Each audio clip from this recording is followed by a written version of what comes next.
Bien, estamos listos ya, otra vez aquí desde su iglesia Efesios 4:23 en Cartago, para un servicio más. Hoy domingo 14 de marzo de este 2021. Estamos también aquí de celebración aquí en Cartago, porque la iglesia, ahora el 16, pero hoy vamos a darle gracias a Dios por eso. La iglesia cumple ya 7 años, ¿no? Hace 7 años que estamos por acá, proyecto que arrancó y con altas y bajas, más altas que bajas. No me refiero a las hermanas, no, me refiero a las situaciones. Muchos altibajos, pero al final la iglesia se ha mantenido, como cantamos ahora, porque el amor de Dios es impresionante, es tremendo, la cobertura de Él. Compartir nada más una anécdota: cuando yo arranqué aquí, porque la iglesia lleva 7 años, pero yo llevo 5, y realmente es la primera vez que asumía una responsabilidad. Siempre hay nervios, ¿no? Pues acuérdate que eso es otra prédica, pero uno está donde las decisiones que uno ha tomado lo llevan, ¿no? Cada vez que uno toma una decisión, hacia allá se dirige tu vida. Entonces era una decisión importante, pero siempre venía a mí algo que les he compartido, que lo que le dijo obviamente el Señor a Moisés, ¿no? No, le dijo a Josué, cuando Josué tomó la responsabilidad de Moisés, le dijo: tranquilo, que así como estuve con Moisés, estaré contigo, ¿no? Entonces, así lo he sentido yo en estos 5 años, gracias al Señor. Pero bueno, ese es otro tema. Pero así, felicidades, Efesios 4:23 de Cartago, por este 7º aniversario. También ustedes que nos acompañan a través de los videos, que hacen parte de la congregación, pues un abrazo a la distancia, esté donde esté. Y la invitación nada más hoy, como todos los domingos, es: dispongámonos, ¿no? Con todo nuestro ser, espíritu, alma y cuerpo, para recibir el consejo de la palabra. Bien, sin más, vámonos directo a la palabra. Hermanos, busquen sus Biblias, Primera de Pedro capítulo 4. Vamos a leer un versículo nada más y sobre él nos vamos yendo. Primera de Pedro capítulo 4, verso 18.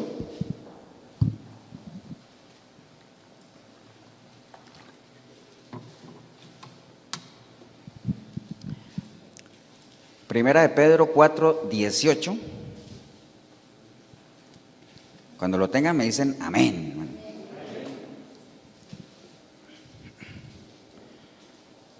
Primera de Pedro 4, 18. ¿Estamos todos? ¿Ven el video también? Hágame así. Está bien. Bien, dice la palabra del Señor en Primera de Pedro 4, 18, dice: y, 2 puntos dice ahí, ¿no? Y, si el justo con dificultad se salva, ¿en dónde aparecerá el impío y el pecador, no? Leamos el 19 también. De modo que los que padecen según la voluntad de Dios encomienden sus almas al fiel Creador y hagan el bien. Padre, te damos gracias en este día por una oportunidad más que tenemos como iglesia, como miembros de tu cuerpo, Señor, como hermanos, como congregación, de poder reunirnos aquí en torno a tu palabra, Señor. Hoy en un día especial donde la iglesia obviamente cumple, no cualquiera, son 7 años, ¿eh? El 7 tiene un significado especial para el Señor y así lo hemos visto, aunque cada año es especial, Señor, pero 7 tiene su significado, ¿no? Te damos gracias por la oportunidad que nos has dado en todo este tiempo y hoy una vez más de poder tener el oído atento a lo que tú tengas para nosotros en el día de hoy, Señor. Te damos gracias, Padre, en el precioso nombre de Cristo Jesús. Amén y amén. ¿Pueden tomar asiento, hermanos? Ahora que les mencionaba que la iglesia está cumpliendo 7 años, uno le podrían decir: pastor, ¿y cuántos años más va a durar la iglesia? Entonces uno podría, bíblicamente, acuérdate que somos bíblicos, uno podría decir: no te digo que 7. ¿Cuántas? 70 veces 7. Esa era una oportunidad para que hubieran dicho amén, pero bueno, amén, diría uno, ¿no? Pero bueno, ese es otro tema. Bien, acabamos de leer un versículo, hermanos, que lo vamos a estar desarrollando antes de entrarle de lleno. Animar a todos ahí que, como les decía ahorita, que nos dispongamos, o sea, que no sea una horita que generalmente nos demoramos de una prédica más, sino que sea algo que nosotros adoptemos como parte de nuestra vida, ¿no? La palabra de Dios no fue dejada por Él solamente para que la leamos. Inclusive la recomendación del Señor no es leer la palabra, sino escudriñarla, ¿no? Esa es la recomendación del Señor. Entonces, no es solamente para leerla o para que usted no, es para que usted la reciba, la entienda la haga parte de su vida y después usted pueda, por medio de su vida, hacer visible aquello en lo que usted recibió y supuestamente creyó, ¿no? Porque de eso se trata las cosas de Dios, que realmente se hagan visibles, ¿no? ¿Acuerda la discusión que el Señor tenía con los fariseos cuando les puso el ejemplo de la parábola de los dos hijos, aquellos que uno dijo que iba y que no fue, otro que sí iba y al final que no iba y fue, todo eso, ¿se acuerdan? Digo, el reino de Dios no depende de lo que se diga, sino de lo que se haga, ¿no? Lo mismo pasa con nuestros hijos, los que tenemos hijos, ¿no? Tiene más efecto en nuestros hijos lo que ellos vean que nosotros hacemos a lo que nosotros les digamos, ¿no? Eso tiene más peso todavía, ¿no? Por eso es que el instruirlos en venir, en ser carne de iglesia, en venir a la iglesia, es algo que empieza por nosotros como padres, ¿no? Nosotros marcamos el camino, ya ellos vendrán, hay unas determinadas edades en las que ya uno no puede hacer nada, pero que a uno le quede el consuelo de decir, yo te mostré el camino. Lo que le dijo, ¿te acuerdas lo que le dijo David a Salomón antes de morir? Yo voy a morir ya, pero eso sí, lo que te recomiendo es que sé un hombre y apégate a la voluntad de Dios y cúmplelo para que prosperes, ¿no? En otras palabras se lo dijo así. Pero bueno, indudable, ¿por qué les digo eso? Estamos viviendo unos tiempos bien complicados, tanto en lo natural como en lo espiritual hay mucha contaminación, ¿cierto? Usted ve los vientos contaminados, mucha basura por ahí en las calles, en lo natural, amén. En lo espiritual es lo mismo, hay mucha contaminación, hay mucha basura por ahí también. Entonces, por eso hay que estar atento tanto en lo uno como en lo otro, y por eso la palabra dice, puedes hacer una cosa pero sin dejar de hacer la otra. Cuídate en lo natural, cuídate más en lo espiritual. En las dos cosas hay que cuidarse, ¿no? Me acordé ayer que fui a la feria, porque los sábados es la feria de la agricultora allá en Pavas, volví a ver al cieguito que siempre veo, ¿no? Desde hace años, que alguna vez lo escuché y alguna vez les conté esa anécdota, que ustedes saben que en las ferias la gente predica, ¿no? Aprovecha esos sitios para predicar, y hay gente que predica, hay gente que le gusta, la mayoría no, porque no les gusta. A veces nosotros antes íbamos a repartir tratados a la feria y la gente prefieren recibir un volante de Movistar o de Claro y todo eso, de Claro, no es que de Claro, ¿no? De Movistar y Claro, ¿no? Que recibir un tratado de la palabra, ¿no? Así es, ¿no? Pero bueno, ya estamos acostumbrados a eso. Entonces me acordé de ese cieguito porque alguna vez alguien estaba predicando y ese cieguito decía, están predicando la salvación y el infierno, como si hay gente que también se le pasa la mano predicando, ¿ah? Porque mandan a todo el mundo al infierno de una vez, ¿no? Entonces el cieguito decía, ¿cuál infierno? Aquí esto ahorita que muramos, cada uno se va al hoyo y ahí hasta ahí llegó todo, ¿no? Decía el cieguito, ¿no? Entonces uno pensaría, ¿qué pasaría si ese ciego se muere? Bueno, ¿qué pasaría si se muere? No, porque se va a morir, todos nos vamos a morir. Cuando ese ciego se muera, ¿qué va a pasar? ¿Será que Dios tendrá misericordia de él por ser ciego? ¿Qué creen ustedes? Porque Dios es misericordioso, ¿amén o no? ¿Tendrá misericordia de él? ¿Qué creen? Usted en el video, ¿qué cree? Acuerda que Dios es misericordioso, amén, pero Dios también es justo. Dios es un Dios justo. Dios no le quita ni le pone nada a nadie. Ese ciego, si sigue pensando así, cuando se muera, se va a ir a una eternidad sin Dios. ¿Por qué? Porque esto no es cuestión de ver físicamente. El Señor vino a dar vista a los ciegos, algunos fueron en lo natural, pero más que eso fue una vista espiritual. Amén, hermanos. Entonces, recuerde, Dios es un Dios justo y la misericordia de Dios es una reacción ¿a qué? Lo vimos la otra vez. ¿Qué es lo que activa la misericordia de Dios? A ver si se acuerdan. El arrepentimiento. Entonces, esas son cosas que tenemos que tener clara, ¿no? O sea, lo sabemos ¿por qué? Porque tenemos la información, ¿no? Lo sabemos porque tenemos la información, hay gente que no la tiene, por eso hay gente que como no tiene la información, y si no tienen la información, como no conocen a la persona de Dios, por eso lo juzgan. O sea, recuerde lo que hay un principio que dice que si usted conoce a la persona, usted conoce sus obras. En la medida que usted conozca a una persona, usted sabe por qué una persona hace lo que hace. Amén. Entonces, conociendo uno la persona de Dios, uno sabe por qué él hace lo que hace. Entonces, por eso hay gente que ni conoce a Dios y dice así, ve, es que Dios de amor y manda una cantidad de gente al infierno. Recuerde, Dios no manda a nadie al infierno. Ese cieguito, si se muere, se va al infierno. ¿Por qué? No porque Dios así lo quiso, sino porque él decidió no creer.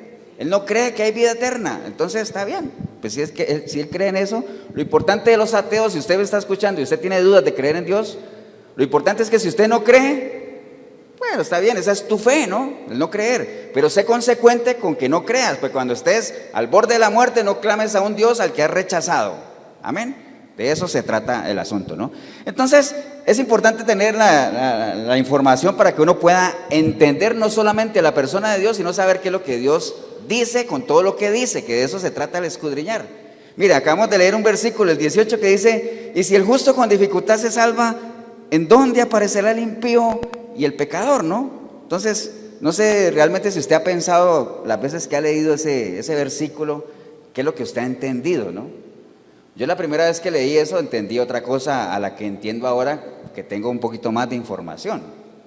Si el justo con dificultad se salva, ¿dónde queda el pecador? Si el justo con dificultad se salva, ese con dificultad se salva, no sé, yo en la información que yo manejo, yo lo asociaba antes a como que dice uno, bueno, el justo va a pasar, ¿qué? Raspando la olla, dicen por ahí en otro lado, ¿no? Con la justa. Como dijo Agripa cuando Pablo le predicó, ¿se acuerda? No sé si ha leído esa historia que Pablo le predicó a Agripa, y Agripa al final, después de que Pablo le dio su testimonio, le predicó, el rey Agripa se paró y le dijo: uy, por poquito me convences de ser cristiano, ¿eh? Por poquito. Entonces, eso de con dificultad se salva, yo lo asociaba a eso, ¿no? Raspando la olla, con lo justo, por poquito se salva. Eso es lo que uno interpreta, no sé ustedes, pero por lo menos eso era lo que yo interpretaba, ¿no? Pero eso me chocaba con otras cosas que dice la palabra también. Por ejemplo, segunda de Pedro 1:10, dice la palabra en segunda de Pedro 1:10, dice: por lo cual, hermanos, tanto más procurad hacer firme vuestra vocación y elección, porque haciendo estas cosas no caeréis jamás, porque de esta manera os será otorgada amplia y generosa entrada en el reino eterno de nuestro Señor y Salvador Jesucristo. Entonces, eso ya choca con lo que yo creía, porque a mí me está diciendo que si yo hago unas cosas, ¿se acuerdan de esa historia de lo que está mencionando Pedro ahí? Cuando él le dijo: por lo demás, hermano, a vuestra fe añadí virtud, añadí todo eso, ¿se acuerdan? Y si ustedes hacen todo eso, no caeréis jamás. Y si hacen todo eso y no caen, les será a ustedes otorgada una amplia y generosa entrada en el reino de los cielos. Entonces, eso choca con lo que yo pensaba, decir: wow, entonces no es cierto que el justo con la mínima se salva. Algo tiene que haber ahí. Entonces, es importante que nosotros escudriñemos para saber qué es lo que el Señor quiere decir con lo que dice, ¿no? Porque si yo me quedo con la interpretación que tenía antes, ahí es donde nacen las falsas doctrinas, ¿no? En interpretaciones personales de alguna gente, ¿no? Yo interpreto esto, entonces genero una enseñanza, entonces comienzo a enseñarle a todo el mundo: no, nosotros nos vamos a salvar con la mínima, pero raspando, casi que pegando en el palo. Entonces ahí es donde salen las falsas doctrinas, ¿no? Entonces, ¿qué es lo que tiene que hacer uno para evitarse eso, hermanos? Si uno lee un texto, ¿qué es lo que hay que hacer? Hay que meterlo, ¿dónde? En el contexto, para uno entender qué es lo que el Señor quiere decir ahí. Recuerde, el texto hay que meterlo en el contexto, porque si el texto se sale del contexto, lo que la gente anda buscando es un pretexto. Eso es así de sencillo, ¿eh?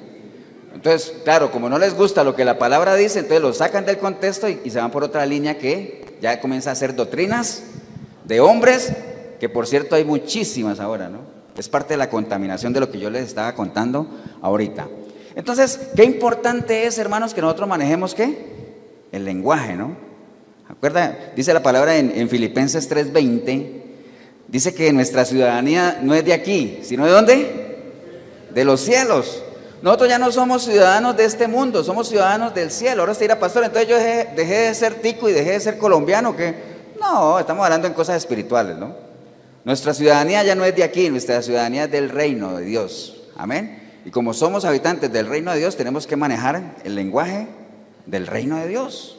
Que alguna vez lo vimos también, que cada reino tiene sus costumbres, y les puse el ejemplo de que yo venía de Colombia aquí a Costa Rica, y entonces yo no puedo traer mi lenguaje de allá de Colombia porque hay gente que no me va a entender, y cosas de esas, ¿no? Entonces, he ido aprendiendo muchas cosas, aunque hablamos español, pero sí hay que ir aprendiendo algunas cosas que son características del reino de acá, o del reino de Costa Rica, llamémoslo así, y en el reino de Dios pues no deja de ser diferente, ¿no? Entonces, es importante, hermano, que como miembros del reino de Dios pues también manejemos el lenguaje, pero un lenguaje, ojo, en el buen sentido de la palabra, ¿no? No el lenguaje del reino que nos están queriendo meter ahora, donde todo es yo declaro, yo decreto, y bendecido, prosperado y en victoria, que eso no deja de ser más que una arenga popular. ¿Cómo te sientes? Bendecido, prosperado y en victoria. Digo, ¿bendecido qué? Dice, sí, pero es que estoy pasando una situación, pero estoy bendecido. Eso no debería ser así. Prosperado tampoco, no estás avanzando. Y en victoria, ¿por qué? Si ni siquiera has peleado nada. No hay victoria si no hay peleas, hermanos. Amén. Entonces es simplemente como una respuesta, es como una arenga popular, ¿no? Entonces ese lenguaje de reino, no. Ahorita con todo esto de la doctrina de la prosperidad, viera que cómo se manipula la gente para que comience a creer que cuando le hablan a uno del lenguaje de reino es, piensa en grande, ¿no? Me acordaba yo de una ilustración que alguna vez les conté hace mucho tiempo. Yo la escuché en una prédica de una de estas iglesias grandes y me acordé ahorita de eso. Decían ahí en esa prédica, imagine eso, que rápidamente, porque acuérdese, cuando uno está predicando, la ilustración no puede ser más larga que la prédica, ¿no? Eso es simplemente que lo mete uno ahí para apoyar, nada más. Pero es la historia, por ejemplo, de un jugador de golf muy famoso, que resulta que un jeque árabe de por allá le dijo, mira, quiero que vengas acá y me des unas clases de golf, ¿cierto? Y le pagó el boleto y todo eso, y lo llevó. El hombre fue allá, estuvo un tiempo ahí con el jeque. Todos sabemos que es un jeque, ¿no? ¿No los tengo que explicar? ¿Todos sabemos que es un jeque? Bueno, esos líderes árabes que tienen plata hasta, pero que dicen que son más, hay un dicho que dice que más amarrado que turbante de árabe, pero ese es otro tema. Entonces ese jeque árabe lo llevó ahí, le pagó todo el hospedaje y él le enseñó y el hombre estaba agradecidísimo. Entonces cuando el jugador de golf ya iba a regresar a Estados Unidos, el jeque le dijo, estoy muy agradecido contigo, pídeme lo que quieras. Entonces el hombre, pues como le gusta el golf, le dijo, bueno, yo quiero, en inglés le dijo, yo quiero un golf club. O sea, golf club, o sea, el club se escribe como club, un golf club. Eso en inglés quiere decir un palo de golf, ¿cierto? Entonces eso se lo pidió, entonces el jeque le dijo, dalo por hecho. Entonces él se vino, no volvió a tener noticias, pero con el tiempo llegó un emisario. Bueno, cuando el hombre venía en el avión decía, bueno, siendo un jeque árabe y yo le pedí un golf club o un palo de golf, me imagino que ese palo de golf debe ser enchapado en oro, con diamantes incrustados, debe ser algo tremendo, ¿ah? Bueno, esa era la que él se imaginaba. Con el tiempo él llegó a Estados Unidos, se olvidó de eso, pero después llegó un emisario del jeque ante él y le dijo, mira, yo vengo de parte del jeque a traerte lo que tú pediste. Y digo, wow, mi golf club, le llaman, ¿no? Pero resulta que lo que le traía era una escritura de un golf club, porque golf club también en inglés quiere decir o un palo de golf o un club de golf. Entonces lo que le traía era la escritura de un club de golf, ¿no? Todo, o sea, el terreno y todo. Entonces decía, wow, ¿me entienden? Yo pidiendo un palito de golf y este me dio eso. Entonces, ¿por qué usaban esa ilustración? Porque dicen, cuando usted le vaya a pedir algo a Dios, no pida cosas pequeñas, pídale cosas grandes, ¿no?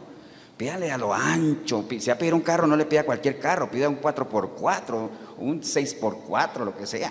Pida lo que sea, el color que sea, último modelo. No pida cosas así porque usted es la niña de los ojos de Dios. Bueno, todo ese lenguaje de reino que le meten a uno en las iglesias, no estamos hablando de eso, ¿no?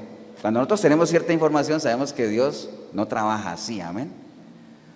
Para Dios lo más importante es nuestra prosperidad, pero entendiendo que la verdadera prosperidad bíblica es cuando uno avanza en el propósito para Dios o en Dios, amén. Si ahí en ese avanzar está la prosperidad económica, qué bueno, pero esa no es la prosperidad que a Dios le interesa. Pero esa es una ilustración que quería ponerle, porque ese es el lenguaje de reino que hoy nos quieren vender, de que pidámosle a Dios lo que quiera. ¿Cuál es el lenguaje de reino que tenemos que conocer nosotros? Cosas como las que estamos leyendo ahorita. ¿Qué es un justo? ¿Qué es una persona justa? ¿Se salva? ¿Qué es la salvación? ¿Quién es el que nos salva? ¿Qué tengo que hacer yo para ser salvo? ¿Qué es un apóstol? Cuando me hablen de apóstol, ¿qué es eso? ¿Qué es la santidad? ¿Qué es el perdón? Todo eso es el verdadero lenguaje de reino, amén. Que si yo les hablo algo a ustedes me entiendan. Que si yo les digo, imagínense la nueva Jerusalén, como nos la describe la palabra, entonces que usted sepa qué es una nueva Jerusalén, qué es la tribulación, qué es el día del Señor, qué es el rapto, el arrebatamiento, qué es mi encuentro personal con Cristo. Todas esas cosas nosotros tendríamos que manejarlas como habitantes del reino de Dios, amén, porque hace parte del lenguaje, amén, hermanos. Entonces, si uno manejara eso, usted podría perfectamente saber qué diferencia hay entre vivir en matrimonio de Dios y un matrimonio que no es de Dios, o la gente que vive en unión libre, perdón, qué diferencia hay entre el arrepentimiento y el remordimiento, que son cosas muy diferentes. ¿Me entiende? Todo ese es el lenguaje que nosotros quisiéramos hablar. Entonces, enfocándonos un poquito en lo que leímos, que dice que si el justo con dificultad se salva, entonces empecemos por entender que es un justo, que es una persona justa, ¿no? Una persona justa, hermanos, es aquel que ha sido, ¿qué? Justificado. O sea, imagínense cuántas neuronas quemamos para saber eso. Un justo es aquel que ha sido justificado. Ahora, lo más importante que eso es saber justificado por qué o por quién. El que ha sido justificado, ¿por qué? Por la sangre redentora de Cristo. Amén. Aquel que haciendo conciencia de que hay un Dios creador al cual ha ofendido, se ha arrepentido de sus pecados y le ha entregado su vida a Cristo, que ha nacido de nuevo. Eso es un justo, amén. Entonces, como usted ya sabe que es un justo, cuando usted lea aquello que dice que el justo por la fe vivirá, usted ya podría entender de quién están hablando. Ahora sí dice, pero por la fe, ¿qué es la fe? Usted tiene que saber qué es la fe. La fe es el fruto del conocimiento de la persona de Cristo, amén. Entre más conozcas, más fe tienes. Entonces, el justo, el que ha sido justificado por la sangre de Cristo, por la fe, por el conocimiento que yo tengo de la persona de Dios y lo que Él tiene establecido en su palabra para mí, de acuerdo a ese conocimiento, voy a vivir. El justo por la fe vivirá, ¿ve? Entonces, es más allá que leer un versículo, ¿no? ¿Estamos, hermanos? Entonces, ¿qué es lo que hace uno para saber si alguien ha sido justificado? Que sea visible, ¿qué? Los frutos del arrepentimiento en esa persona. Porque hay frutos, ¿amén o no? Así como hay obras de la carne, también hay fruto del Espíritu, ¿no? Eso es un justo, entonces ya lo sabemos. Entonces, a eso se refiere cuando dice que el justo con dificultad se salva. Pero para ser justo hay que arrepentirse, entonces hay que manejar todo lo que tiene que ver con el arrepentimiento. ¿Qué es el arrepentimiento, hermanos? Porque todo el mundo habla del arrepentimiento. Mire, yo tengo la definición aquí clásica, ¿no? El arrepentimiento es el pesar que una persona siente por algo que ha hecho. Eso es arrepentimiento. Dicho o dejado de hacer. Quien se arrepiente cambia de opinión o deja de ser consecuente con un determinado compromiso. O sea, una cosa es cuando uno se arrepiente, que es, le duele a uno algo que uno haya hecho o dejado de hacer, eso es arrepentimiento, amén. Pero cuando el arrepentimiento es genuino, genuino también es el perdón que uno recibe cuando se arrepiente y pide perdón, y genuino debe ser el cambio. Ahora, ¿qué diferencia hay entre eso y remordimiento? Un remordimiento es que yo también me siento mal por algo que hice, pero como no me arrepiento, vuelvo y lo hago. Eso es remordimiento. Mucha gente le da remordimiento, pero no se arrepienten de verdad. Entonces, el arrepentimiento es algo espontáneo, es algo que le da a uno así. Tú te arrepientes porque conscientemente sabes que has lastimado, te arrepientes y no lo vuelves a hacer. ¿Por qué? Porque debería producirse en ti un cambio interno. Eso es lo que debería pasar. ¿Estamos, hermanos? Entonces, ahí es donde está la clave, que el arrepentimiento sea genuino, sea real. Porque si no es real, hay gente que cada 8 días va a pasar aquí. Vea, en las iglesias hay gente que cada 8 días sale al frente a arrepentirse. Cada 8 días. Me arrepiento, Señor, y a los 8 días vuelven otra vez. Entonces, ¿ustedes creen que eso es un verdadero arrepentimiento? Por eso es que la oración del arrepentimiento, a veces hay gente que ni cree en ella. ¿Por qué? Por los malos testimonios de gente que cada 8 días se arrepiente. Dice, es que eso no es un genuino arrepentimiento. Entonces, para que lo tengamos en cuenta, ¿no? Ahora, ¿quién es el responsable de que una persona se arrepienta? ¿Al fin cuál, Jorito? ¿Cuál es el responsable de que una persona se arrepienta? Bueno, si la responsabilidad de que una persona se arrepienta fuera del Espíritu de Dios, entonces tendríamos que despedirlo, porque ¿cuánta gente no hay que no se ha arrepentido? Mucha. La responsabilidad de que una persona se arrepienta es de la misma persona. Recuerde, si una persona no quiere, ni el diablo lo hace pecar, amén. Pero si una persona no quiere, ni Dios lo puede salvar tampoco. Entonces, libre albedrío, ¿el arrepentimiento de quién depende? De cada persona que tome la decisión personal de arrepentirse, hermano. Eso lo tenemos que tener completamente claro. ¿Cuáles son algunas señales de un genuino arrepentimiento? Nada más para que avancemos. Bueno, que uno sienta tristeza por esos pecados, por haber ofendido a Dios. Que uno no sienta orgullo, ni mucho menos sentirse orgulloso de lo que hizo. Recuerde que las páginas más vergonzosas de nuestra vida las hemos escrito ¿cuándo? Cuando estábamos apartados de Dios. Amén. Entonces, que uno sienta tristeza, que uno se avergüence. El verdadero arrepentimiento va acompañado de vergüenza. Que uno realmente sienta pena, que ha perdido su dignidad de lo que ha hecho, ¿no? De la gente que ha lastimado. ¿Estamos, hermanos? Que uno confiese sus pecados. Dice la palabra en Proverbios 28:13. Dios escudriña hasta lo más profundo. ¿Entiende? Entonces hay que confesar sus pecados porque ya Dios lo sabe, pero a Él le gusta que nosotros con la boca confesemos, como dice Romanos 10:10, porque con el corazón se cree para justicia, pero con la boca se confiesa ¿para qué?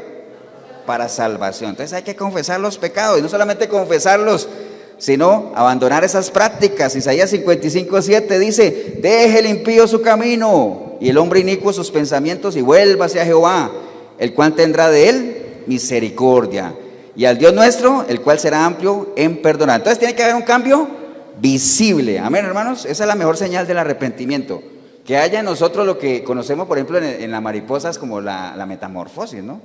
Ustedes saben que una mariposa, antes de ser linda y que huele y ese colorido, antes de ser eso, ¿qué fue? Una oruga, un gusano, ¿cierto que sí? Y ese gusano se arrastraba ahí chupando barro, comiendo tierra. Y después de su metamorfosis pasó de chupar barro o de comer tierra, ¿a qué? A chupar polen, lo dulce de las flores, amén, a volar, en vez de arrastrarse en el suelo, a volar. Entonces nosotros tenemos que pasar por ese cambio, dejar de arrastrarnos en el suelo, en el lodo del pecado, lo que dice la palabra, que la chancha vuelve ¿a dónde? A su charco, a su mugre, dejar de estarnos revolcando ahí, ¿para qué? Para primero ser limpios con la sangre de Cristo, que así lo hace, pero que no volver atrás, sino más bien empezar a volar como la mariposa, a mostrarnos nuestros colores, la blancura de nuestros vestidos. ¿Se acuerda del animalito aquel que era blanco, blanco, que prefería que lo mataran antes de embarrarse? ¿Se acuerdan? Que alguna vez se los conté, otro día se los cuento. Pero bueno, entonces tiene que ser visible esa metamorfosis, ¿no? Entonces ya sabemos lo que es un justo, y que para ser justo hay que arrepentirse. Ya usted sabe qué es arrepentirse, ya sabe qué tiene que hacer para arrepentirse, reconocer y todo eso. Pero después viene la parte de la salvación, ¿no? Rápidamente, recuerda lo que dice Primera de Pedro 1:9. Todos estamos aquí, ¿por qué? Usted en el video, está viendo este video, ¿por qué? ¿Qué lo motiva? Dice la palabra que lo que nos motiva a nosotros, el fin de todo esto, ¿sabe cuál es? Salvarnos, ¿o no? El fin de la fe es la salvación. O sea, que nosotros podamos ver una vida más allá de cuando muramos físicamente. Sí creemos que hay otra vida, por eso estamos aquí, creemos en que el Señor tiene morada para nosotros, amén. No como el cieguito aquel que decía: el que se muere va para el hoyo y hasta luego. No, nosotros sí creemos que realmente la muerte no es una cesación de las cosas, sino un cambio de estado. Nada más el cuerpo vuelve a la tierra porque polvo es, el espíritu regresa a Dios porque Dios lo dio, y nuestra alma es la que va a rendir cuentas. Lo único que esperamos es que cuando nos toque ese momento estemos ¿qué? Preparados, y nos presentemos como obreros que no tienen nada de qué avergonzarse. Entonces eso quiere decir que nosotros sí creemos en eso. Ahora, ¿qué es salvación, hermanos? Vean, la salvación es una definición, ¿ah? La salvación es la liberación de un peligro o un sufrimiento. Salvar es liberar o proteger. La palabra contiene la idea de victoria, salud o preservación. Eso es salvación. Ahora, ¿quién nos salva a nosotros? ¿Quién nos salva? Dios, ¿no? Porque la salvación viene de afuera. Nadie se puede salvar de adentro hacia afuera. Viene primero de afuera y después viene la transformación. Por eso es que para salvar al pueblo de Israel de la esclavitud de Egipto, Moisés tuvo que salir, porque él estaba adentro, tuvo que salir. ¿Para qué? Para después venir de afuera otra vez, porque la salvación siempre viene de afuera. Amén, hermanos. Entonces, ¿quién es el que nos salva? Solo Cristo nos puede salvar. Ahora, ¿quién es candidato a salvarse? ¿Quién es candidato a salvarse? Todos, pero todo aquel que reconozca que hay un Dios. Amén. Porque el que no reconoce, ¿qué le va a importar? Ahí el Salvador, ¿de qué? Como decían los fariseos, ¿se acuerdan cuando les decía al Señor: es que ustedes van a ser libres? Y decía: ¿pero libres de qué? Si nosotros somos descendientes de Abraham, nosotros somos linaje. ¿Libres de qué? Entonces hay mucha gente que se cree así: yo no necesito ser salvado de nada. ¿Por qué? Porque yo soy bueno. ¿Acuerdas lo que dijo el Señor?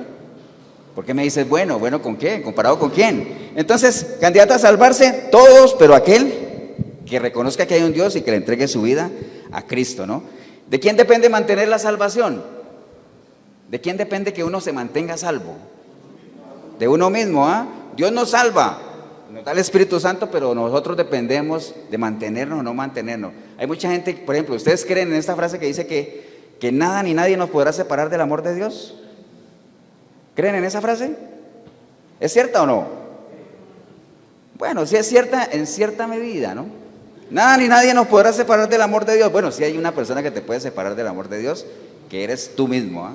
por medio de tus decisiones. Con una decisión llegamos a Dios, con una decisión también nos podemos ir. Amén, hermanos.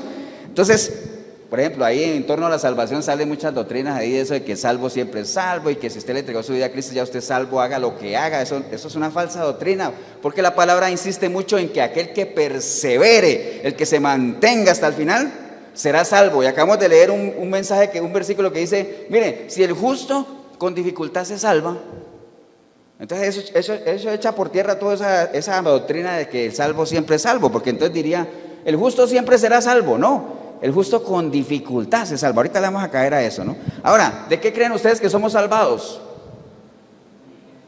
¿Sabe qué dice la palabra? Nosotros somos salvados de esta perversa generación. Estamos viendo una generación perversa, de maldad. O sea, la maldad se multiplica, el amor de muchos se enfría, todo lo que la palabra, ya ustedes saben que dice, ¿no? Entonces, veamos la salvación como eso. Cuando uno recibe la salvación, eso es una antesala a lo que nos espera ya en la vida eterna, ¿no?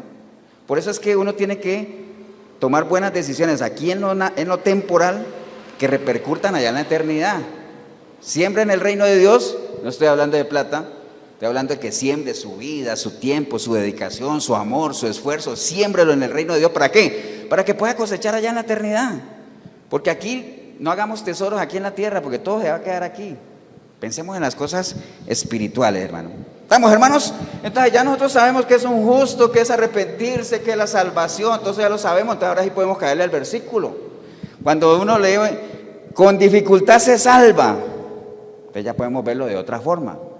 Si ya sabemos que eso choca con lo otro que dice que si nosotros nos mantenemos, el Señor nos da una amplia y generosa entrada al reino de Dios. Entonces veamos el contexto de eso que está escrito ahí en el libro de Pedro, ¿no? ¿Estamos, hermanos? Entonces, ¿qué tenemos que entender de ese versículo? ¿Cuándo fue escrito? Eso fue escrito en una época bien complicada de la iglesia, una época de persecución como fueron la iglesia primitiva. El imperio romano los tenía, pero ahí acechados en la mina. Había un emperador que se llamaba Nerón, imagínense ese nombre. Hasta los perros le ponen Nerón cuando son bravos, ¿no? Entonces imagínense cómo sería ese emperador, tremendo, ¿ah? Te mantenía persiguiendo a los cristianos. Entonces, por eso Pedro escribe estas cartas alentando a la iglesia, ¿no? Diciéndoles dándoles algunas advertencias de que lo que venía no era fácil, ¿no? Entonces, empecemos escudriñando un poquito el contexto. Miren el versículo 12, que de hecho el título de ese pasaje entero, todo ese capítulo, esa parte del capítulo, ¿qué dice el título? Padeciendo como cristianos, dice ahí, ¿no? Padeciendo como cristianos. Entonces dice, el versículo 12 dice, amados, no os sorprendáis del fuego de la prueba que os ha sobrevenido, como si alguna cosa extraña os aconteciese. ¿Qué le está diciendo ahí? ¿Ustedes por qué se asombran de toda esta persecución? Si eso no es nuevo, eso ya está escrito, el Señor lo advirtió. ¿Qué dijo el Señor? En el mundo tendréis aflicción, ¿no? ¿Qué dijo el Señor cuando ya iba a morir? Mi alma está agobiada hasta la muerte.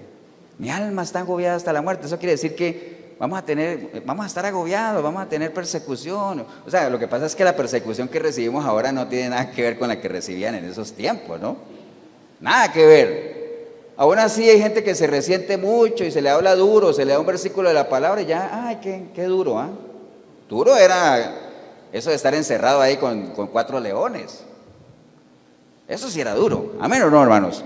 Entonces, es lo que les está diciendo ahí, no se sorprendan, si eso ya está escrito. O sea, en el mundo íbamos a tener aflicción. El Salmo 34:19 dice que muchas son las aflicciones ¿de quién? Del justo, pero de todas ellas nos librará el Señor. Entonces, Proverbios 11:8 dice que el justo es librado de la tribulación, mas el impío entra en lugar suyo. Entonces, pruebas vamos a tener siempre. Entonces, si usted está caminando en los caminos correctos, en la senda del Señor, no se sorprenda de las adversidades, de las dificultades que tenemos. Vea, el año pasado toda esta pandemia agarró a más de un cristiano y y ahí quedaron tirados. Ya no los volvimos a ver. ¿Me entiende? Empezaron supuestamente en el espíritu y los agarró la pandemia y terminaron el año en la carne, como le decía Pablo a los Gálatas, ¿no? ¿Por qué? ¿Por qué les pasó eso? Porque no tenían la información, porque son personas formadas con la doctrina o la enseñanza de ¿qué?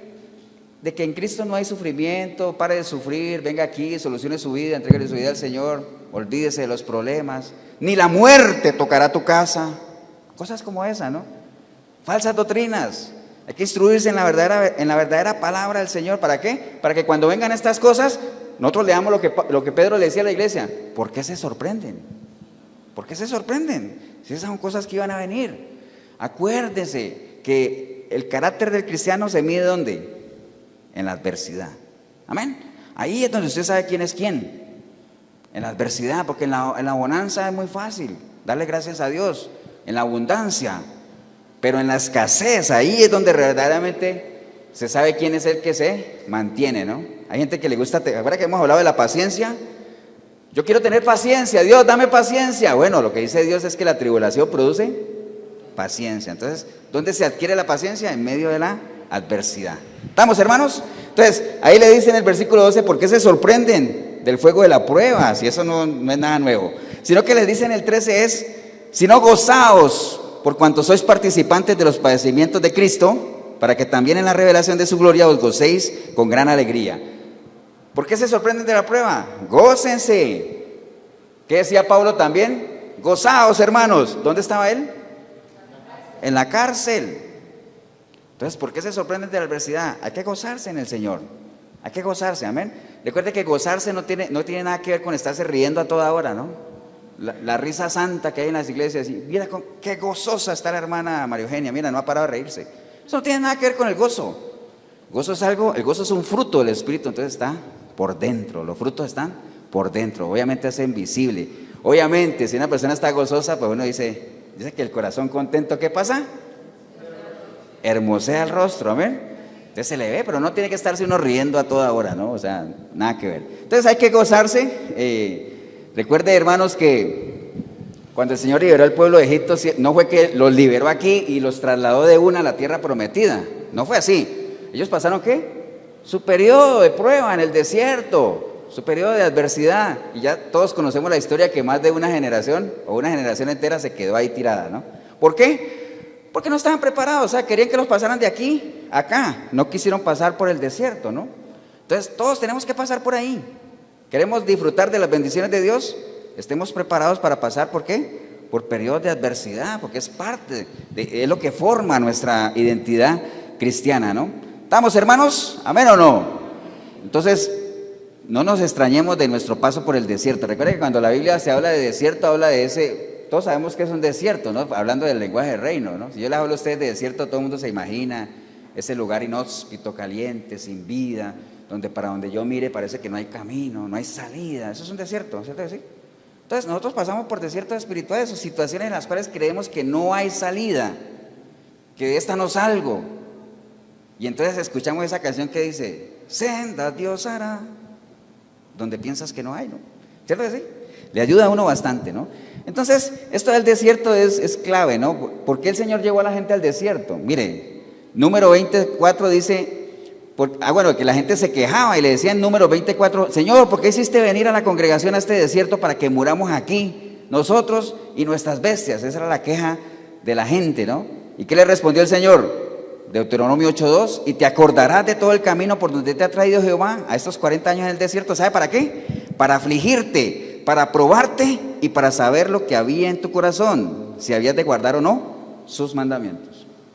Entonces véalo así, tenemos que verlo así. Por eso Pablo decía, yo he aprendido aquí a contentarme en cualquier situación, porque ya tengo el conocimiento, ya conozco a la persona de Cristo y sé que cuando estoy en la abundancia me gozo y cuando estoy en la escasez medito, analizo, pienso. Amén. Entonces, como he vivido en lo uno y en lo otro, cualquier cosa la puedo hacer. Y entonces después de todo eso, ahí sí se puede animar a decir, como ya he pasado por todo eso, todo lo puedo en Cristo, que me fortalece. Ahora hay gente que dice, yo todo lo puedo en Cristo que me fortalece. Y resulta que no pudo soportar la pandemia. ¿Entiendes? O sea, eso lo sacó. Entonces, hay que tener mucho cuidado cuando uno utiliza versículos como eslogan, ¿no? Primero hay que vivirlo, hágalo como lo hizo Pablo. Entonces, a lo mejor muchos nos preguntaríamos como ahí, o sea, estas situaciones que nosotros estamos viviendo, ¿por qué el Señor estará permitiendo que yo pase por estos periodos de prueba, por esta escasez? Nada me sale, no salgo, no levanto cabeza, no avanzo. Si usted está fiel a las cosas de Dios, véalo como que es un periodo, ¿qué? de formación, ¿no? Porque el desierto no solamente se debe ver como un periodo de aflicción, de angustia, sino también como un periodo de ¿qué? De aprendizaje, ¿no? Los grandes siervos de Dios fueron formados ¿dónde? En el desierto. ¿Amén o no? Moisés fue sacado de Egipto y fue llevado ¿a dónde? Al desierto. ¿Para qué? Para formarlo, para moldearlo, para quitarle ese orgullo y que estuviera listo. Nuestro Señor Jesucristo, antes de iniciar su ministerio, ¿dónde fue? Al desierto, ¿no? Pablo, antes de arrancar con toda su obra evangelística, estuvo 3 años ¿dónde? En el desierto, ¿no? ¿Me entienden? Entonces, veámoslo como un periodo también ¿de qué? De enseñanza, donde nosotros vamos a ser instruidos, ¿no? ¿Estamos, hermanos? Ahora, imaginen lo que el Señor le decía, mire, en Éxodo 5:1 dice, después Moisés y Aarón entraron a la presencia del faraón y le dijeron, Jehová, el Dios de Israel, dice así, deja ir a mi pueblo, ¿para qué? Para que me celebre fiesta, ¿dónde? En el desierto. Entonces hay gente que dice, yo le quiero celebrar fiesta a Dios, pero cuando salga del desierto, es que ahorita no, porque viera, estoy como desanimado, como que, no sé, confundido, pero cuando salga de esta situación, me voy a meter de lleno a las cosas de Dios. Ahorita no puedo ir porque no tengo carro, pero cuando tenga un carro, voy a ir a la iglesia. Y resulta que cuando consigan un carro se van a pasear a la playa, que no es que esté mal, ¿no? No estoy diciendo que sea mal, pero todos los domingos tampoco, ¿no? Está bien. Pero eso es un paréntesis, ¿no? A veces nosotros mismos hemos pensado así, amén. Quiero dedicarme a las cosas de Dios, pero cuando supere esta situación, cuando esté mejor, ¿no? El Señor no quiere que nosotros pasemos del desierto a hacerle fiesta, sino que le hagamos la fiesta ¿dónde? En el desierto, en medio de la prueba, amén. Porque Él está ahí. Dice que Él es la paz en medio de la tormenta, como alguna vez se los dije, ¿no? ¿Estamos, hermanos? ¿Amén o no? Entonces, esté dispuesto siempre a dar lo mejor de usted a Dios, tenga o no tenga, porque eso no se trata de tener o no tener cosas materiales, se trata de disponer un corazón humillado, un corazón arrepentido. De eso sí se trata y para eso no necesitamos plata, ¿no, hermanos? Bien, entonces en el versículo, siguiendo, el versículo 14 dice, si sois vituperiados por el nombre de Cristo, sois bienaventurados, porque el glorioso Espíritu de Dios reposa sobre vosotros. Ciertamente, de parte de ellos Él es blasfemado, pero por vosotros es glorificado. Sigamos leyendo, dice, así que ninguno de vosotros padezca como homicida o ladrón o malhechor o por entremeterse en lo ajeno. Pero si alguno padece como cristiano, no se avergüence, sino que glorifique a Dios por eso. Entonces, hay que tener mucho cuidado, hermanos, de las situaciones por las que estemos pasando, qué es lo que los ha ocasionado. Porque hay gente que dice, a todo le llama prueba, ¿eh? Y a veces son frutos del pecado. Recuerde, una prueba es cuando usted está metidito en las cosas de Dios y usted sabe que tiene adversidades y entonces ahí usted se acuerda ese versículo que dice, no son cosas malas, hay que quitar como esa palabra realmente no es, porque para los cristianos no hay cosas malas, dice que todas las cosas ¿qué? Ayudan a bien a los que aman a Dios, pero hay que estar muy seguros de que lo que estemos padeciendo realmente sea como producto de nuestra vivencia cristiana, ¿no? Porque hay gente que lo echan de la casa por adúltero y dice, es que Dios me está probando. Eso no es una prueba, eso es fruto del pecado. Entonces, por eso dice, si sois vituperiados en el nombre de Cristo, ¿somos qué? Bienaventurados, porque el glorioso Espíritu de Dios reposa sobre nosotros, ¿no? Así que ninguno padezca como qué, ni como homicida, ni como ladrón, ni como malhechor o porque se entromete en lo ajeno. Entonces, que las cosas que nos estén pasando no sea fruto de qué, de cosas que sabemos que estamos haciendo en contra de lo que es la santidad y la voluntad de Dios, ¿no? ¿Estamos, hermanos? Entonces, versículo 17 dice, porque es tiempo de que el juicio comience por la casa de Dios, y si primero comienza por vosotros, ¿cuál será el fin de aquellos que no obedecen al evangelio de Dios? Imagínense, el juicio va a empezar por nosotros, porque al que más se le da, más se le pide. Nosotros decimos que tenemos al Espíritu de Dios, bueno, aparte de que es un privilegio, es una gran responsabilidad, ¿no? Porque por ahí empieza el juicio. ¿Por dónde? Por los de la casa, ¿no? Entonces, si nosotros, como dice el versículo ahí, con dificultades, o sea, vamos a lograr sortearla, imagínense dónde quedará la gente impía. La vida del pecador es dura, hermanos. Nosotros ya hemos vivido ahí, ¿o no? Ya sabe, la mayoría, usted está en el video, creo que sabemos lo que es una vida sin Cristo y una vida con Cristo, y sabemos que hay muchas cosas aquí en el reino que no es de Dios, que parecieran a la vista atractivas, ¿no? Porque el pecado no se vende como algo dañino, ni como algo nocivo, es algo atractivo, ¿no? Por eso es que ¿acuerdan la analogía que hacen del pecado con la tarjeta de crédito? Disfrute ahora, pague después, pero el precio es un precio ¿de qué? De muerte, ¿ah? Entonces tremendo, ¿no? Entonces la vida del pecador es dura, dice la palabra. Entonces imagínense, sabiendo eso, ¿qué nos va a interesar a nosotros ir a caminar en esos caminos, ¿no? El versículo 18, que fue el que leímos, dice: y si el justo con dificultad se salva, ¿en dónde aparecerá el impío y el pecador? Entonces, como ya llegamos ahí, ya nosotros sabemos, hermanos, que los caminos de Dios no son caminos fáciles. Hay que esforzarse, ¿no? Hay que pelear la buena batalla, hay que tener información, hay que tener las armas afiladas. Entonces por eso dice, el justo con dificultad, no es que está hablando que raspando la olla, sino que no va a ser fácil. O sea, es un camino que hay que recorrerlo preparado, peleando, hay que sortear las batallas. O sea, no hay que salir corriendo como los desertores. Esto tiene mucho que ver, por ejemplo, cuando dice que la entrada al reino de Dios es un camino, ¿qué? Angosto. Entonces la gente, si uno ve eso con información que manejamos aquí, dice camino angosto, entonces que todos nos imaginamos un caminito ahí donde cabe uno por uno, ¿cierto que sí? Pero eso no tiene nada que ver con eso. Un camino angosto es un camino ¿con qué? Con dificultades, con pruebas, que hay que saberlo llevar, que hay que sortear cosas, que hay que pelear para avanzar. Eso tiene que ver, todo eso tiene que ver con un camino angosto. Así es el reino de Dios, así es el camino al reino de Dios. ¿Me entienden? Entonces, ¿el camino ancho qué es? Bueno, todo el mundo ahí en un jacuzzi, todo el mundo tirado, llevando sol, tranquilito, un fresquito en la mano. Eso es un camino ancho, ¿no? O sea, no tiene uno que esforzarse mucho. Y entonces, ¿cuál camino le gusta más a la gente? El ancho, ¿no? Ahora, lo que pasa es que el camino ancho, que la gente cree que es un camino de bien, oh, sorpresa, es un camino de muerte, ¿no? Hay mucha gente que cree que los caminos que tiene son caminos de bien, pero resulta que son caminos de muerte, ¿no? ¿Estamos, hermanos? ¿Amén o no? Entonces, el versículo 19, ya para terminar esa parte, dice: de modo que los que padecen según la voluntad de Dios, encomienden sus almas al fiel Creador y hagan el bien. Entonces, yo espero que todos, y usted también en el video, estemos en este grupo.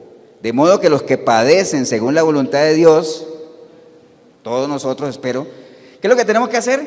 Encomendemos sus almas al fiel Creador y hagan el bien. Entonces ahí es donde viene el asunto, que quería también cerrar el mensaje con esto, ¿no? Yo creo que todos queremos estar ahí, en ese grupo, en la iglesia del Señor, que cuando Él venga por su iglesia, que somos nosotros, y usted en el video también, si es que usted quiere, pues nosotros estemos asegurados, o sea, que nosotros estemos completamente seguros que hacemos parte de la iglesia, amén, que hacemos parte de los justos, porque el justo será apartado de la aflicción por medio de ¿qué? De la muerte. Entonces queremos que cuando el Señor venga por nosotros, ya sea que, no creo que estemos vivos allá, pero cuando muramos y nuestro espíritu vuelva a Dios y nuestra alma se presente al Señor, nosotros seamos librados de la aflicción, no que pasemos a una eternidad en aflicción, sino que ya seamos librados de la aflicción. ¿Por qué? Porque vamos directo a la presencia de Dios, pero tenemos que asegurarnos de eso, hermano. ¿Y en quién está la responsabilidad? En cada uno de nosotros. ¿Amén o no? Entonces, quería irme yo un momentito al libro de Jeremías, porque la preocupación de Dios siempre ha sido esa, hermanos.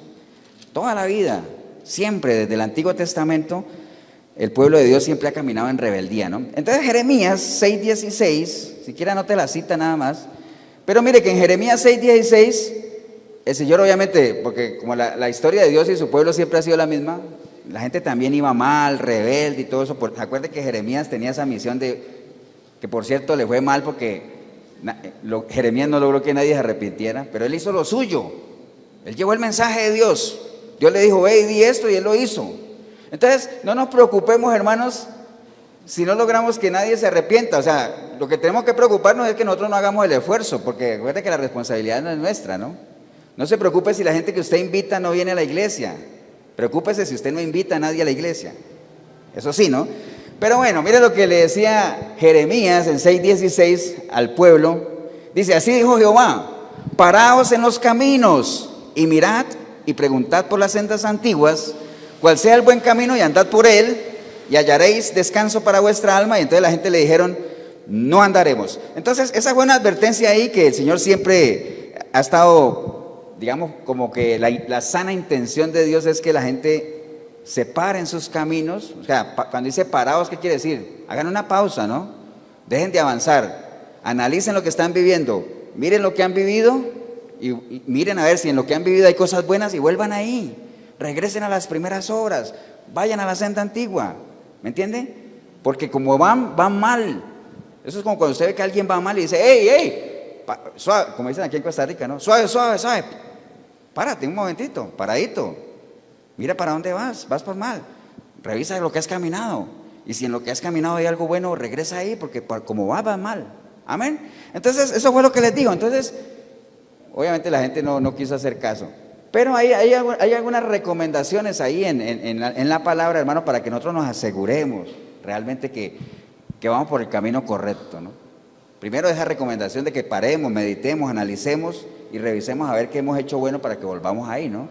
Entonces, quiero ir ahora más adelante, apoyémonos en la iglesia, las primeras iglesias, porque esa es la senda antigua, amén, hermanos. ¿Cómo eran las primeras iglesias? ¿Qué hacían? Porque eran buenas iglesias, la iglesia empezó de una manera sana, ¿no? Entonces, mire, por ejemplo, en el libro de Hechos, recuerde que el libro de Hechos es un libro histórico. Si no existiera el libro de Hechos en la Biblia, ¿usted sabe qué pasaría si no existiera el libro de Hechos en la Biblia? Porque sabemos que el evangelio, los evangelios, obviamente, cada uno de ellos muestra la obra redentora de Cristo, y muchos de ellos llegan hasta que el Señor, ¿qué? Asciende, ¿cierto? Y entonces él dijo, ¿qué dijo él? Pero no se preocupen, que yo les voy a ¿qué? Les voy a mandar ¿qué? Un consolador, ¿cierto así? Les voy a mandar un consolador, ustedes nunca van a estar solos. Y él subió y vino el Espíritu Santo. Entonces, si el libro de Hechos no existiera en la Biblia, ya después entonces uno saltaría de los evangelios al libro de Romanos. Y Pablo predicaba en Roma. Y dice, ya, ¿y cómo llegó Pablo allá? Es más, ¿quién es Pablo? ¿Quién es Pablo? ¿Me entiende? Eso es como cuando usted hay una película que va así, usted no se ve alguna y dice, no entiendo, man, hay algo que falta ahí. Entonces el libro de Hechos es un libro histórico que nos muestra realmente cómo fue el surgimiento de las iglesias, la obra. El libro de Hechos tiene mucho peso en lo que es la parte de la obra del Espíritu Santo como tal, cómo arrancaron las iglesias, ¿no? Entonces en el libro de Hechos, capítulo 2, versículo 37, hay allí algunas cositas que quiero que veamos de lo que hacían las iglesias antes y que nosotros podemos hacer, porque la iglesia siempre ha sido la iglesia, hermano. Entonces vea, capítulo 2, versículo 37, dice la palabra en el libro de Hechos. Dice, al oír esto, se compungieron de corazón y dijeron a Pedro y a los otros apóstoles, varones hermanos, ¿qué haremos? Entonces, ¿qué es lo que ellos estaban oyendo? Obviamente ya los discípulos habían empezado, ya venía el primer discurso de Pedro y todo eso, entonces ya comenzaron a proclamar el evangelio, ¿no? Entonces la gente al escuchar todo eso dice que se compungieron. ¿Ustedes saben qué es compungirse? ¿Alguien sabe qué es compungirse? ¿Ah? Eso, como entristecerse, como acongojarse, como ponerse triste. Ahora ustedes podrán decir, pastor, ¿y uno tiene que ponerse así cuando escucha la palabra? Compungirse, o sea, sentirse triste. Bueno, depende. Si has estado viviendo una vida en contra de lo que estás oyendo, tienes que compungirte, tienes que entristecerse. Si tú estás haciendo lo que lo estás oyendo, que la palabra dice que debes hacer, gózate, canta, alaba, amén. ¿Amén o no? Entonces, el escuchar la palabra de Dios, hermanos, hay muchos sentimientos que a uno lo embargan. Por eso si uno le preguntara a la gente, a la mayoría de la gente le dice, ¿usted qué siente cuando escucha la palabra de Dios? Bueno, ya ustedes saben la respuesta porque lo hemos hecho aquí el ejercicio más de una vez, pero los que no saben, ¿qué siente usted cuando escucha la palabra de Dios? Algunos podrán decir, wow, alegría, esperanza, me sentiría pero como si estuviera volando en el aire, ¿cierto? Eso podría decir alguien, ¿no? ¿Sabe qué decía Habacuc? Escuché tu palabra y ¿qué? Y temí. Amén. Porque no necesariamente todo lo que uno escuche, aunque venga de parte de Dios, que sabemos que es para nuestro bien, no necesariamente nos va a gustar. ¿Se acuerdan cuando le llegó el profeta al rey y le dijo, tengo una palabra de Dios para ti? Y el rey dijo, wow, tírala de una, si es de Dios, que venga. Amén. Le dijo, bueno, pues ordena tu casa que vas a morir. ¿Me entienden? Entonces, viene de Dios. Bueno, obviamente, si conocen la historia ya saben que el rey clamó a Dios y Dios le dio 15 años más, pero bueno. Entonces, esta gente se compungió, ¿por qué? Porque les estaban hablando la voluntad de Dios que ellos habían ido en contra de ella. ¿Se acuerdan cuando encontraron el libro también en el templo que estaba perdido?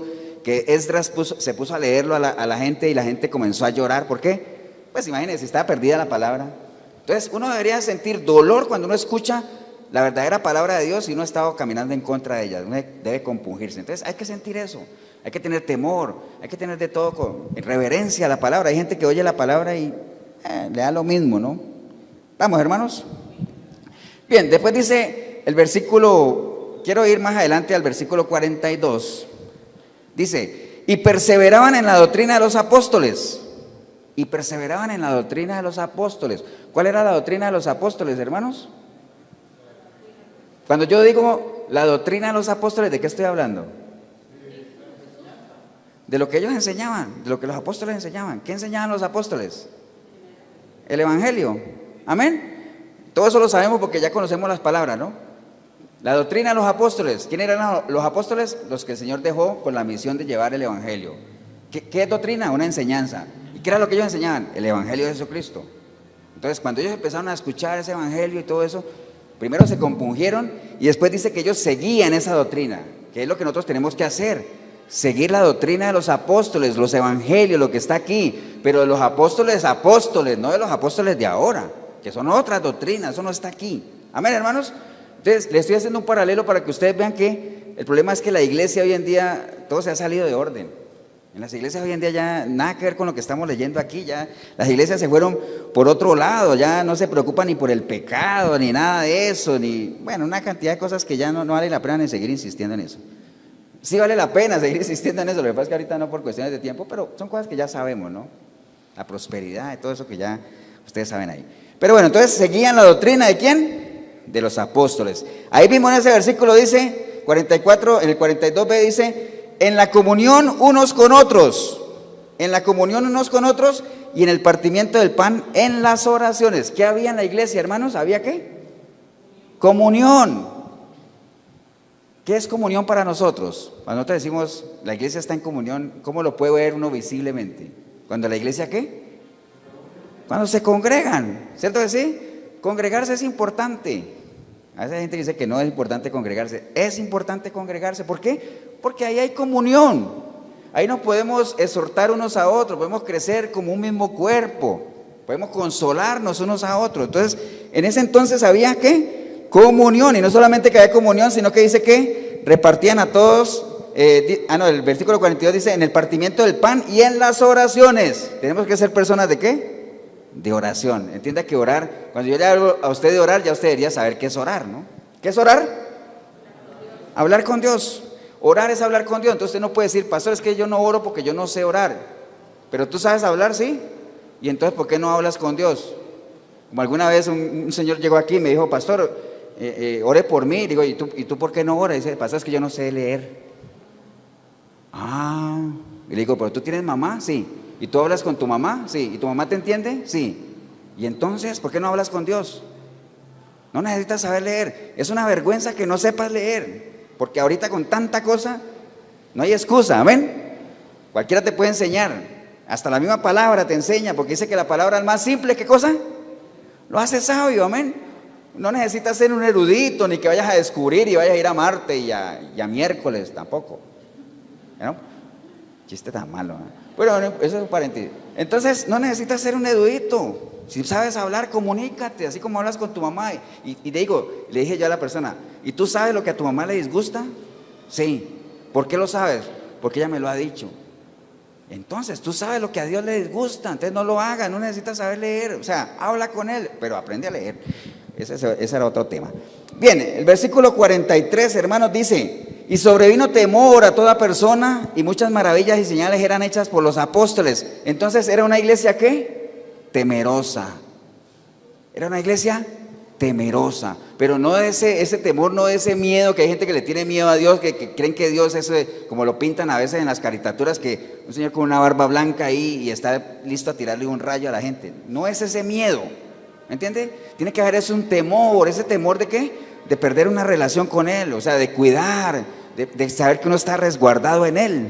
Amén. Como cuando nosotros cuidamos a nuestros hijos, o los hijos les da el temor de los padres que salen a trabajar y uy, qué miedo que mi papá no regrese o mi mamá no regrese, ¿me entiendes? Es ese temor realmente de cuando uno tiene una relación que valora que uno vaya a perder esa relación. ¿Estamos o no? Versículo 44 dice la palabra, todos los que habían creído estaban juntos y tenían en común todas las cosas. Y vendían sus propiedades y sus bienes y los repartían a todos según la necesidad de cada uno, ¿no? Ahora, no va a creer que estoy diciendo que todos tenemos que ir a vender nuestras cosas para repartirnos aquí. No se trata de eso, ¿no? Pero sí había comunión, sí había desprendimiento, no había egoísmo. Había algo que lo podemos resumir, había amor. Amén, hermanos. La palabra dice que los fuertes tienen que llevar las cargas de los débiles. Para eso se necesita amor. Hay que escuchar al hermano, para eso se necesita amor. Por eso Pablo dice, ¿de qué me sirve hacer tantas cosas? Y si no tengo amor, no soy nada, ¿no? Versículo 46 dice, y perseverando unánimes cada día en el templo y partiendo el pan en las casas, comían juntos con alegría y sencillez de corazón. Mire lo que dice ahí, y perseverando unánimes, ¿qué dice? Cada día en el templo. Bueno, yo no les voy a decir que hay que estar todos los días en la iglesia, tampoco, ¿no? No se trata de eso, pero sí hay que perseverar, hay que ser constante, ¿no? O sea, trate de ser constante en las cosas de Dios. O sea, no le dé lo que le sobra en cuanto a su tiempo, que sea una prioridad, buscar primeramente las cosas de Dios y lo demás vendrá por añadidura, pero hay que ser perseverantes, hermanos, ¿amén o no? Entonces, si uno hiciera todo eso, después en el versículo 47 dice, alabando a Dios y teniendo favor en todo el pueblo, y el Señor añadía cada día a la iglesia a los que habían de ser salvos. ¿Quién es el que añade a la iglesia a la gente? El Señor. ¿Nosotros somos qué? Colaboradores, nosotros somos instrumentos, nada más estamos ahí para ayudar, pero el que realmente añade a personas a la iglesia es Él. Nosotros podemos sembrar aquí, otro puede regar allá, otro puede hacer su esfuerzo allá, pero el crecimiento lo da Dios. Amén, hermanos.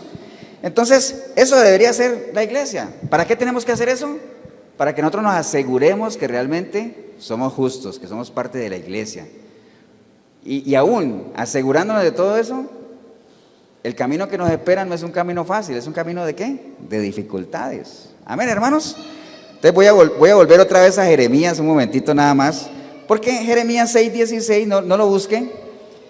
En lo último que leímos dice, andad por la senda antigua y hallaréis descanso para vuestra alma. Esa es la recompensa, que nosotros hallemos ¿qué? Descanso para nuestra alma. Pero como esa gente dijo, pues no andaremos. Bueno, después le vino lo que les vino. ¿Usted sabe qué les vino a esa gente? ¿Se acuerdan? ¿Han leído la historia de Jeremías? Cuando él les dijo, vuelvan a la senda antigua y hallaréis reposo y todo eso. Ellos dijeron, no vamos a andar. Escuchen a los atalayas. Y ellos dijeron, pues no los escucharemos. ¿Qué les sobrevino? ¿Se acuerdan? Cautiverio. Entonces se fueron cautivos a Babilonia y todo lo que sabemos y toda la historia que ustedes conocen. Entonces, ¿tú no quieres eso? Te espera un cautiverio. Cadenas. Dice, ¿pero cautiverio de qué? Si yo puedo andar para donde me dé la gana. Bueno, dice que el que practica pecado, ¿qué? Esclavo es del pecado. Y miren, nada más quiero terminar aquí. Ahora sí, terminar. Ahí mismo en el 18, el Señor lo que le decía a la gente, dice, por tanto, oíd naciones y entended, oh congregación, lo que sucederá, ojo vivo, oye tierra, he aquí, yo traigo mal sobre este pueblo, el fruto de sus pensamientos, porque no escucharon mis palabras y aborrecieron mi ley, para que a mí, dice, ¿para qué a mí este incienso de Sabá y la buena caña olorosa de tierra lejana? Como quien dice, ¿para qué holocaustos? ¿Para qué sacrificios? Dice, vuestros holocaustos no son aceptables, ni vuestros sacrificios me agradan. Por tanto, Jehová dice esto, he aquí, yo pongo a este pueblo tropiezos y caerán en ellos. Miren lo triste que dice aquí, ¿no? Que a veces uno cree que uno va en contra de Dios y dice, bueno, pero es mi vida y yo con mi vida hago lo que quiera. Dice aquí, y caerán en ellos, ¿sabe quiénes? Los padres y los hijos juntamente. ¿Y sabe quién más? Dice, el vecino y sus compañeros perecerán. Entonces, las malas decisiones que uno cometa, hermano, no son solamente de uno. Recuerde que el pecado es como la levadura, ¿no? Una gotita ahí, una masa y todo se contamina. Amén, hermanos. Entonces, es una responsabilidad tremenda, ¿no? Entonces, el justo, todos los que estamos aquí, usted también, si quiere, con dificultad se salva. O sea, la salvación es algo que nosotros podemos alcanzarla porque así está establecido en la palabra, pero para eso tenemos que pelearla. Las bendiciones de Dios hay que pelearlas. Amén. Esfuérzate. ¿Y qué más? Y sé valiente. No desmayes. ¿Qué quiere decir?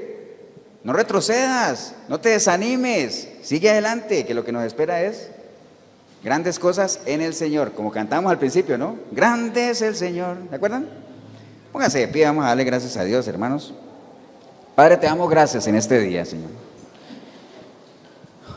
por tu palabra, Señor, porque cada vez que uno se mete en cualquier tema, podemos palpar, Señor, palpar ese sentimiento de amor que hay en ti como Padre, Señor, esa preocupación de que nosotros nos perdamos, de que nos desviemos, Señor. Aún así dice tu palabra que aunque estemos desviados, Señor, si de corazón te buscamos, tú nos respondes, Señor. Pero se necesita que sea algo de corazón, Señor, algo genuino, un arrepentimiento genuino, Señor. Por eso hoy hemos entendido, Señor, de que el camino para llegar a ti, a lo que tú tienes para nosotros, no es un camino fácil, pero no es un camino fácil para aquellos que se resisten a hacer tu voluntad, pero aquellos que estemos dispuestos a caminar conforme a tú quieres, ese camino, aunque va a ser difícil, pero lo vamos a disfrutar, nos vamos a gozar en él. Vamos a deleitar con todo lo que tú tienes establecido ahí en tu palabra para que nosotros podamos recorrer ese camino. Porque dice también tu palabra que tú no nos das mayor tentación que la que podamos resistir, Señor. Y juntamente con la prueba también darás la salida, la solución, Señor. Te damos gracias por todo eso, Señor. Si hubiera hoy una persona aquí en la iglesia o ahí en el video que usted hoy ha entendido, pues que no califica ahí dentro de los justos. Entonces, si no estás dentro de lo justo, imagínate, la salvación no es para ti. O eres como el cieguito aquel que conté que dice, no, yo me muero y se acaba todo. Ahora, si tú piensas eso, pues entonces, ¿para qué? Pero si tú crees que realmente hay una eternidad con Dios o sin Dios, depende de lo que hagas ahora, ¿no? Y si estás ahorita apartado de Cristo, allá vas a estar por una eternidad apartado de Él también. Entonces, ahora que lo puedes hacer, que estás vivo o viva, ahí donde está, dígale, Señor Jesús, en este día escuché tu palabra, Señor, y hoy entendí que necesito primero ser justo para ser candidato a alcanzar la salvación eterna, Señor. Entonces voy a empezar en orden, quiero ser justo ahorita, y para ser justo yo sé, ya entendí hoy, que yo tengo que arrepentirme de las diferentes formas en las que te he ofendido, que es otra cosa que se llama pecado, nada más. Tengo que arrepentirme de mis pecados, pero para arrepentirme de mis pecados, primero tengo que reconocerlos. Te reconozco hoy, Señor, y por eso me presento a ti arrepentido o arrepentida, como nunca antes, Señor. Pidiendo, Señor, que tu preciosa sangre me limpie de todo pecado, Señor. Tu Espíritu Santo pueda venir a mí y que a partir de hoy yo pueda ser una nueva criatura, Señor. Que a partir de hoy, por medio de esa capacitación que tú me das de tu Santo Espíritu, yo pueda buscarte a través de tu palabra, Señor. Y yo sé que si te busco aquí, te voy a encontrar. Y cuando te encuentre, vamos a empezar a conocernos, Señor. Yo te voy a conocer a ti por la calidad de Dios que sé que eres, te voy a empezar a amar. Amándote te voy a obedecer y en obediencia te voy a servir, Señor. Solo hasta ahí me podré considerar una persona justa. Sé que no va a ser fácil, pero estoy dispuesto, Señor, porque vale la pena.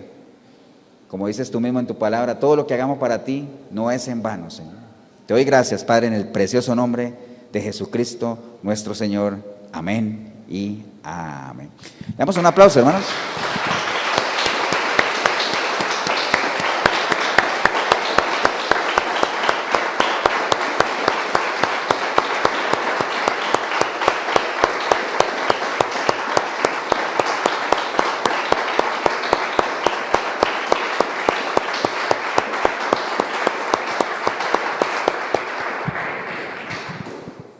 Bien, si usted hizo la oración, felicitarla o felicitarlo, pero recuerde, esto es un camino largo, ¿eh? Bueno, largo cree uno, ¿no? Porque a mí nadie me garantiza que ahorita que regrese a mi casa yo llegue vivo, nadie me lo garantiza, ¿cierto? Pero creemos que sí, podemos todavía recorrer mucho más, anhelamos en el Señor que podamos tener tiempo de hacer muchas cosas que no hemos hecho, vivir un estilo de vida que no hemos vivido hasta ahora. Si es el caso suyo, obviamente lo animamos a seguir adelante. Y si en algo le podemos ayudar como iglesia, la iglesia de Efesios 4:23 aquí en Cartago, costado norte de Las Ruinas, Centro Comercial El Dorado. Domingos, 10 de la mañana, nos reunimos aquí en el Centro Comercial. Llámeme 87725957 o póngame un mensaje para anotarlo o anotarla en la lista y que usted pueda estar aquí con nosotros. Que el Señor los bendiga, un abrazo. Nos vemos en una próxima oportunidad.